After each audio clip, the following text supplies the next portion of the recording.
Hello again for my full semester, second 8-week classes online in the fall of 2019.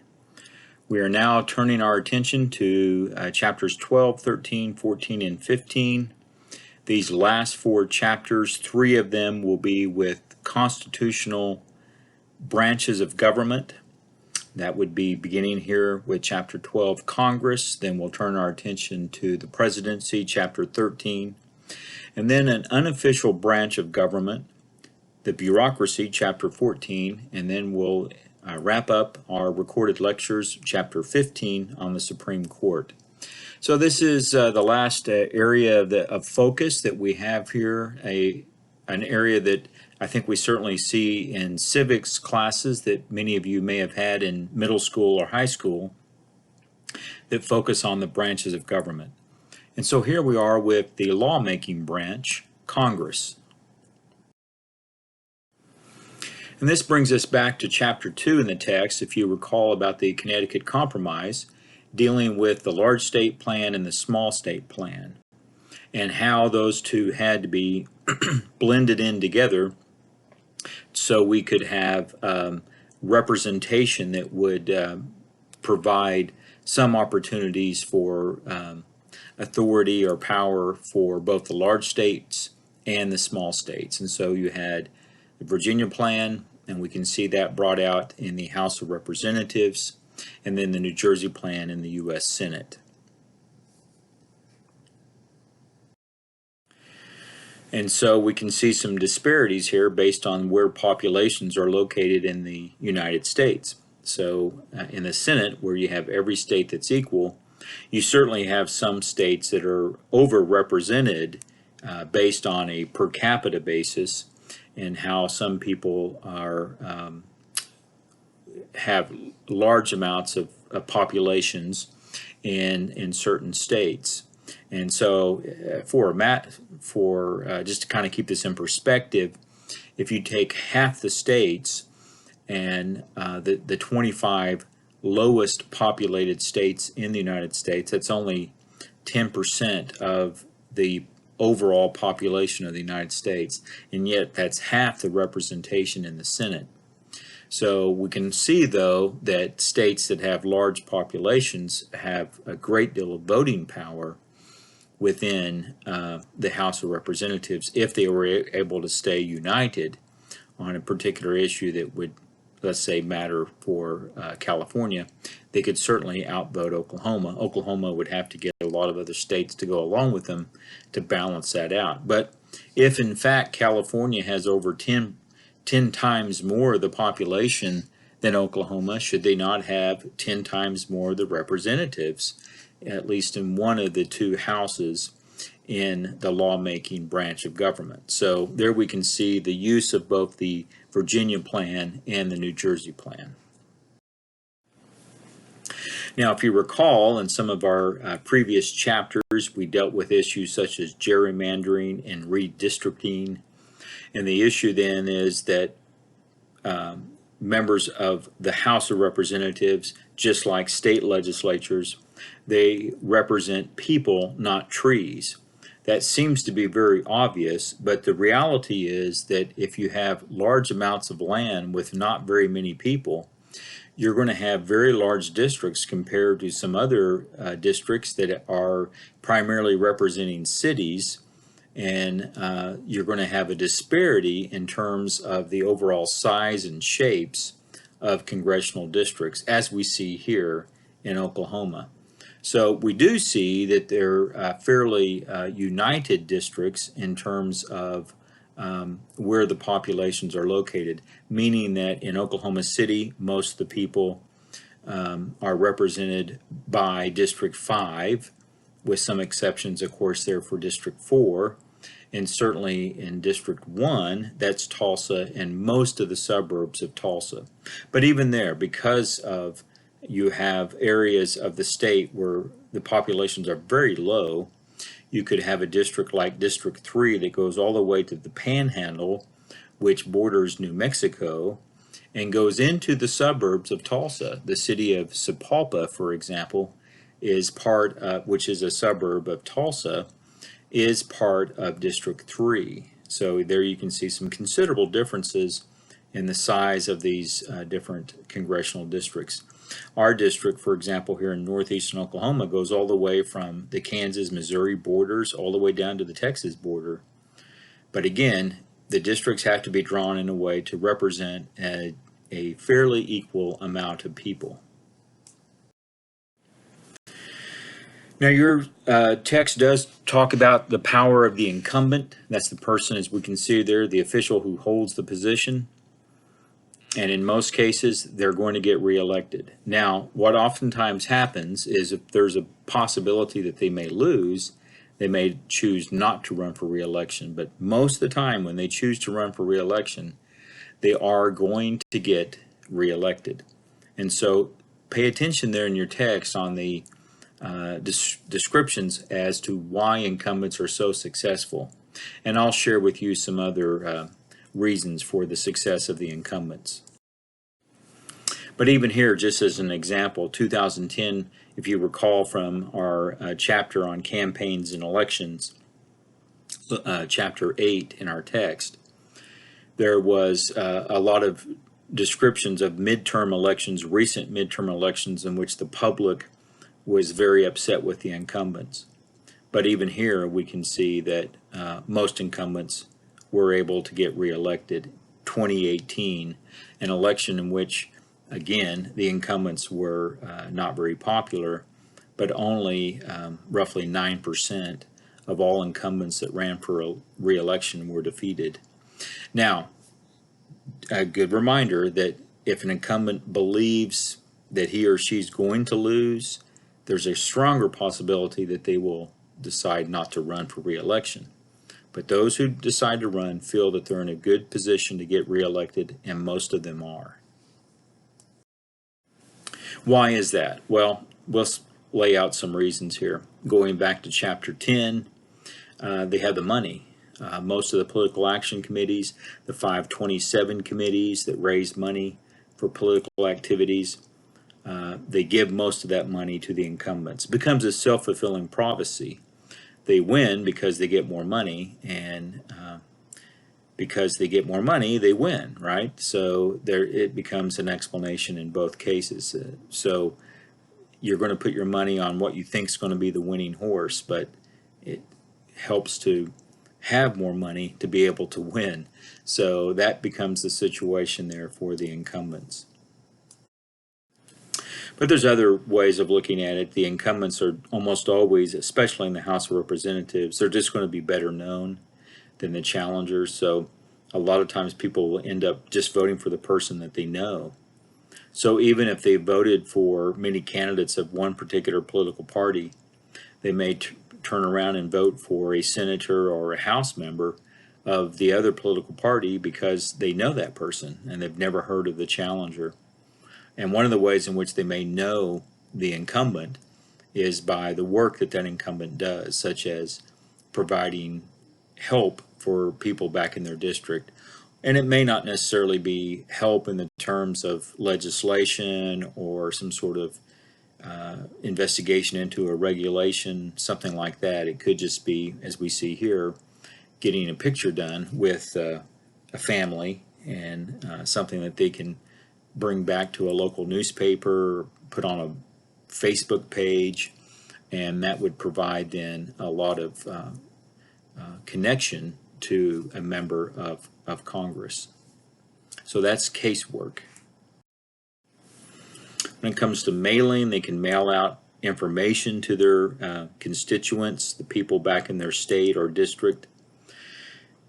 The letters don't have to have a stamp on them. They don't have a stamp on them. So they're paid for, but they're paid for by the taxpayers. So that can become a benefit for the incumbent. The challenger does not have that opportunity. So the challenger would have to pay for any kind of mailing that's done in a district.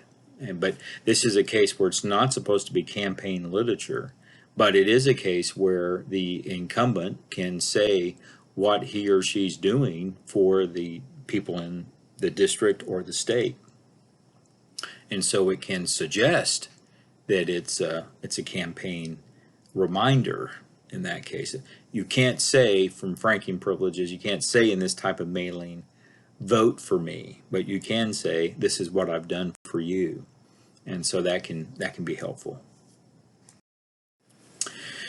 But the most controversial and difficult to define as when we're looking at benefits for the incumbents is the term pork barrel politics, a treat, a way of helping a local district, a local group of voters or a business or a community, and it's a special project. And is it in fact added on simply to try to ensure re-election? Or is it a case in which it's a valuable and necessary project? So look at defense projects, for example. You're coming up with contracts in different businesses in a congressional district. It's important, at least the justifications made, that it's important for national defense, helps a new tank, let's say, that the Army's using. And so that's a tremendous benefit. But in the process, it also means that some local businesses getting these contracts are able to employ 2,000 more people, each one of them getting $40,000 to $50,000 a year in their income, and helping tremendously some local communities. But that is done through taxpayers' dollars. That's how that contract would be rewarded, and that's the funding of that contract. So it may go to private businesses to create the products, but it's being paid for by the taxpayer. So is it a necessary project? Well, it might be viewed as a necessary project for the people who are getting the contract, but is it a way in which we can all agree that it would be?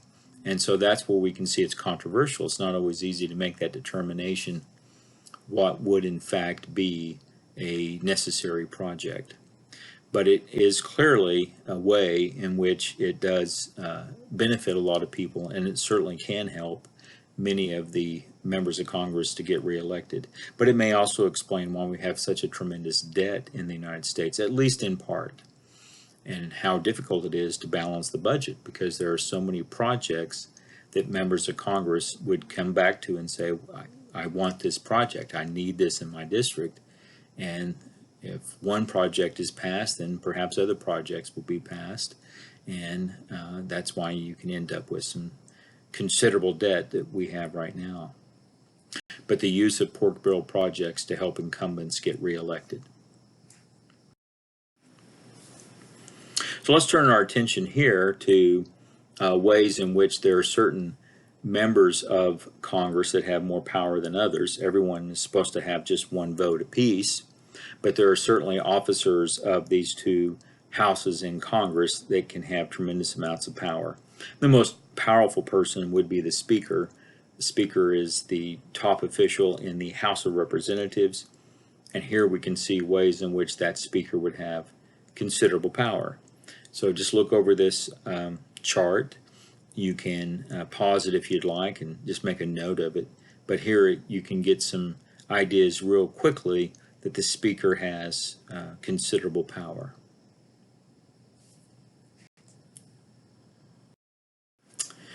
Also, of course, we can see that the Speaker has power by the mere fact that the Speaker is next in line to be President after the President and Vice President.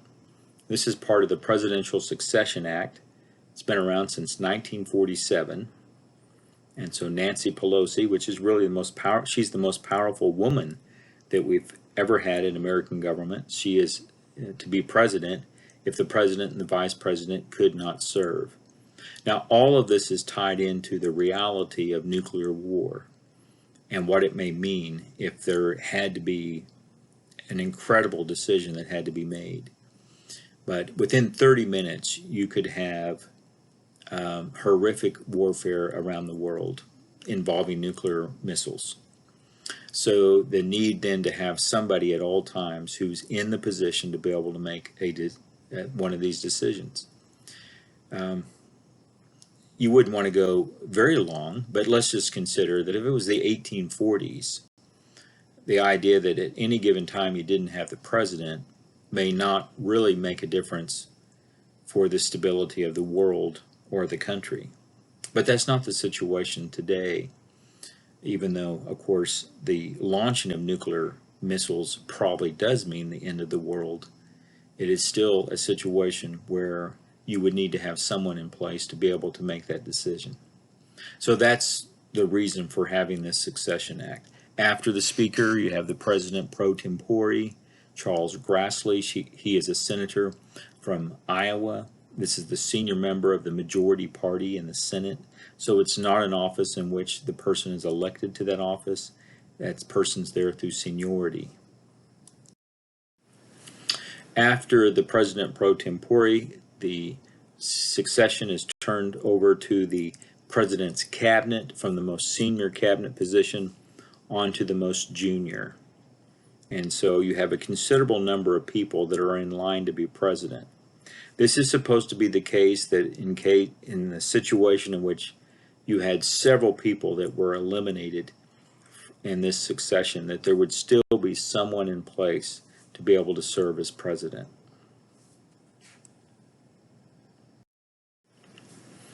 So there you have the President pro tempore, Charles Grassley. And then the reality of what might happen if there was a nuclear war. Could you even stumble into this and unknowingly launch a nuclear attack? And that's brought out in a dark comedy called Dr. Strangelove. And I would urge you to watch this film if you'd like. You'll laugh at some parts, and at some parts you'll be rather disturbed. And so to think about the possibility of a nuclear war. And it's been around now for, my goodness, almost 60 years. But it gives you some idea of what it might mean to have a nuclear attack and how that could possibly occur. And so here we have the most powerful woman in the history of American government, Nancy Pelosi.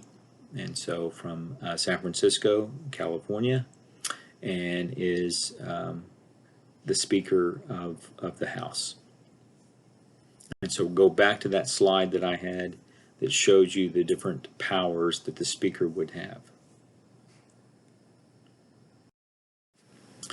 Here we'll break down the other officers within the House and the Senate. So and again, so let's just keep in mind the majority-minority breakdown of the two houses. And in the House of Representatives, you have a majority Democrat party and a minority Republican, and then you reverse that in the Senate. So the Republicans have the majority in the Senate and the minority Democrats in the Senate.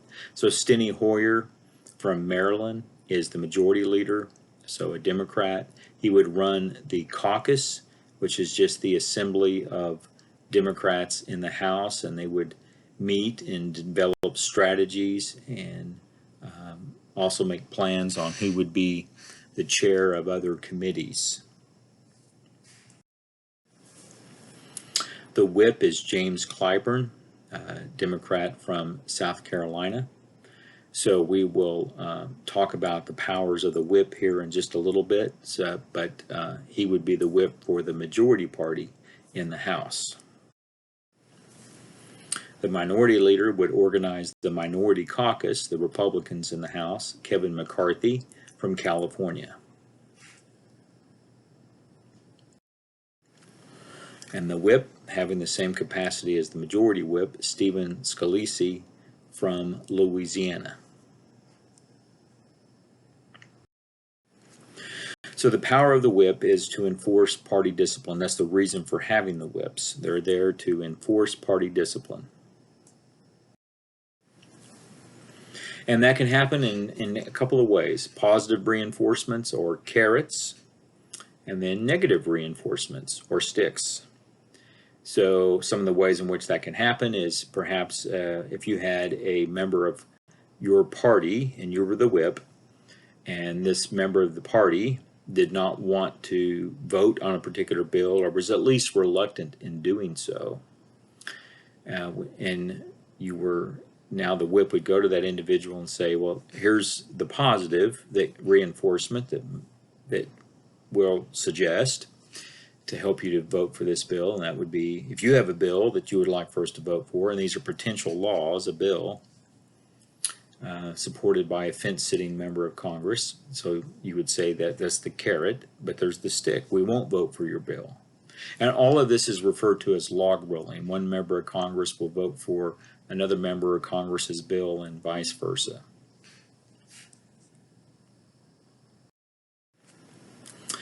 And another enticement can be being on a standing committee. Standing committees, as you can see there, approve of legislation. So you want to be on effective and powerful standing committees.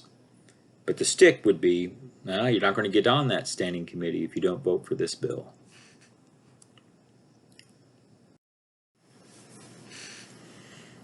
And these are some of the more powerful standing committees in the House, and some of them also in the Senate, as you can see here. So if you were a member of the House and you would like to acquire power for yourself and the ability to influence Congress, then you would like to be on one of these committees that could increase your ability to have that power.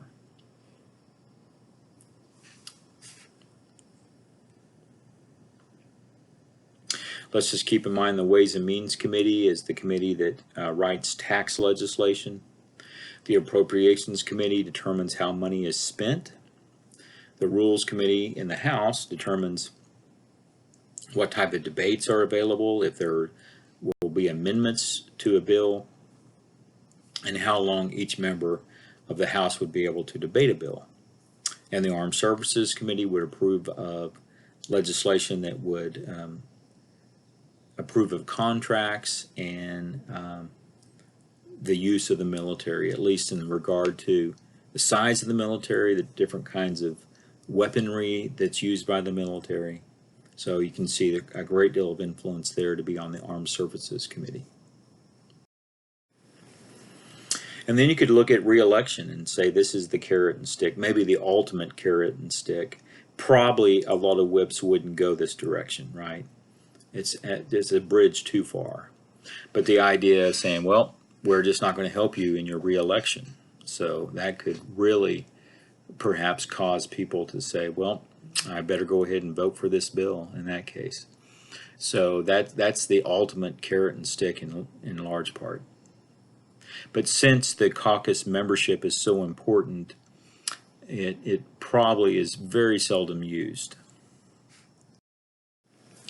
Let's turn our attention some specifically with the Senate. So the presiding officer of the Senate is the vice president.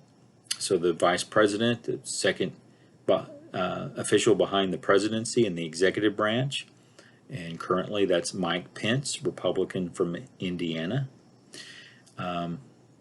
So he would be able to break a tie in the Senate, but that's the only time that he can vote in the Senate, if there's a tie. And so you can see there that he has considerable power in the Senate if he chooses to use it. He could also sit in on Senate proceedings and chair the Senate while it's in session.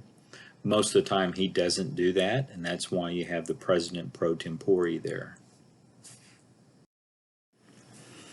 So the officials of the Senate, this is the majority leader that would run the majority caucus in the Senate. That's Mitch McConnell from Kentucky, Republican from Kentucky. And the whip, having that same power as the whips in the House, this is John Cornyn from Texas. And the minority leader would be Chuck Schumer from New York, and so he would run the caucus for the minority party in the Senate. And the whip in the minority party having the same function as the majority whip, trying to at least keep the party united, would be Dick Durbin from Illinois.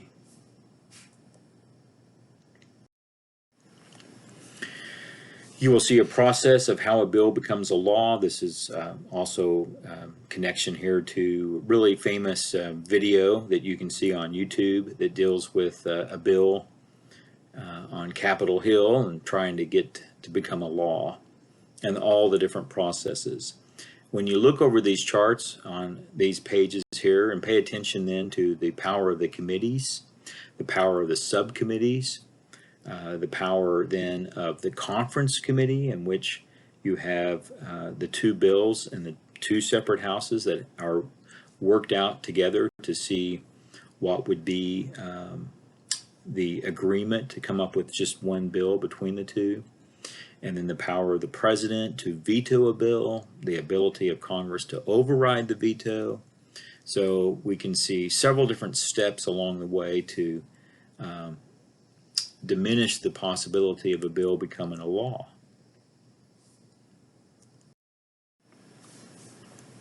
We have two houses within the legislature, so what are some of those differences? And so you will really see throughout the text some of the ways of looking at the differences.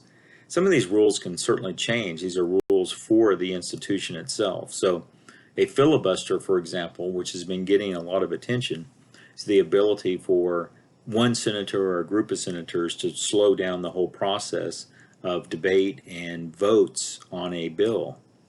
And so someone just has a hold of the floor of the Senate or a collection of senators, and they refuse to yield to anyone else and just continue to talk on the floor. And so that can change. There does not have to be a filibuster in the Senate, but it is a way for a minority to slow down the majority.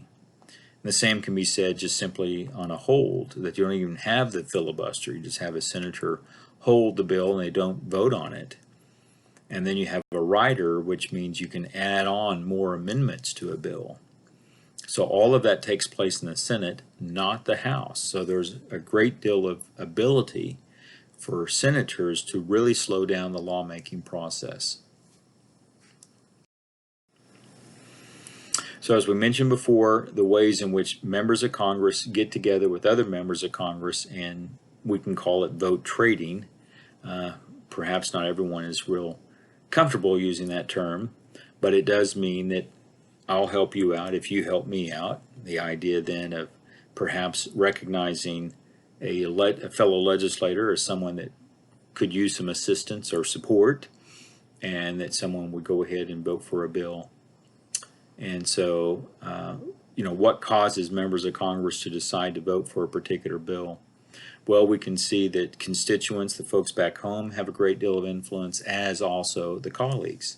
So those people that they're around all the time can increase their likelihood of supporting each other, and they develop friendships just like people do in other settings, and then are more likely to vote for a particular bill because of the people who are sponsoring it. So that's a reminder there that they're human too, and that kind of activity takes place. So it is interesting, you'll see this on page 470 in your text, to consider what type of member of Congress would you want. Do you want someone who votes according to what the majority of the constituency may want, or at least the loudest of the constituents may want? Or do you vote for individuals based on that vote according to their own conscience? A trustee. When you cast your ballot, what type of representative would you want? And so one who votes according to the constituents, according to his or her constituents, or votes according to his or her conscience. So kind of consider that, think that over. Which one do you think would be best? And so here we can see on pages 504, 505, what I think is very prescient to where we are today in the United States, is to look at the possibility of having a president impeached and then have a trial to look at that impeachment in the Senate. And through the trial, is there a conclusion that a president should be removed? It's never happened before, but we have had presidents impeached, and so you'll see that on pages 504, 505. We had two presidents that have been impeached. We also had a president that there was a threat of impeachment, and as a result of that threat, decided to resign before it got to the impeachment stage. And so we're probably familiar with these presidents, but your text does mention at least Johnson and Clinton, but Nixon also did resign before the impeachment was carried out. Now, it does show us the power of review here, oversight. Your text also mentions that this is always a partisan act. Andrew Johnson, Bill Clinton, both Democrats, were impeached when a majority of the Republican Party had control of both houses of Congress. Richard Nixon, a Republican, resigned before facing an impeachment and possible removal where there was a majority of Democrats in both the House and the Senate. So that's important to keep in mind there, as well as the whole process of the impeachment and why an impeachment occurs. But it also does show us the power of Congress and the ability to remove, if possibly remove the chief executive of the executive branch. So that does show us the power there of the legislative branch. All right, we'll stop there and we'll turn our attention to Chapter 13, the presidency, in our next recording.